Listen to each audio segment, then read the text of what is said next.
These are two great questions. Similar, but slightly different. I will answer this one first.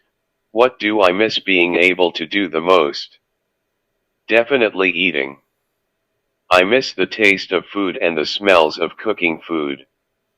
I sometimes wake up from a dream believing I have food in my mouth, chewing on my imagination. My mouth often salivates when I am being tube-fed, even though I have nothing in my mouth, nor can I taste the tube-feeding formula that is delivered straight to my stomach.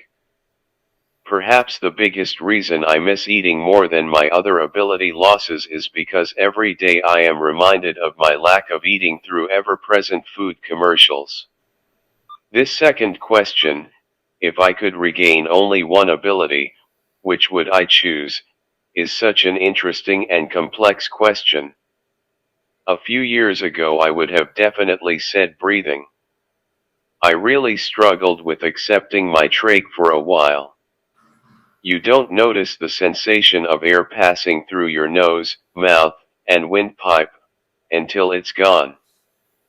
But now that I've gotten used to my tracheostomy and ventilator, having the ability to breathe on my own while still being otherwise fully paralyzed and dependent on others day by day wouldn't be my first choice. Similarly, eating would not be my first choice either. Being able to eat while still paralyzed would mean someone feeding me all the time. That wouldn't give me much independence. The same for legs. The ability to walk while still tethered to a ventilator and a nurse would not create any independence or ease my life by much.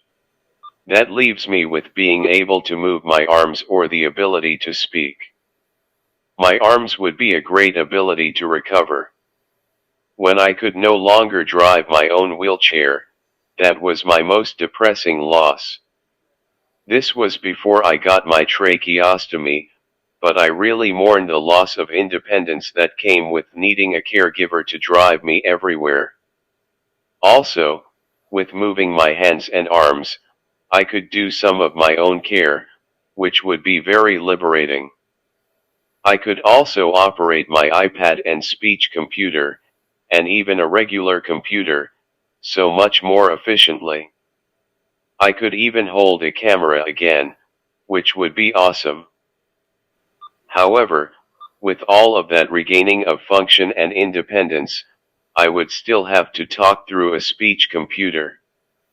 I have definitely discovered this to be slow and tedious, lacking in inflection and humor, and worst of all, with no spontaneity.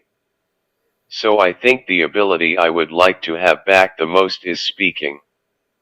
Not only could I participate in conversations more fully again, and maybe even return to teaching in some way, there is a lot you can do today with just your voice. You can control many things in your day-to-day with Alexa and Siri. Speech-to-text dictation has gotten a lot faster and more accurate in the last few years. And computer accessibility for speech has made it pretty easy and quick to use a computer with just your voice.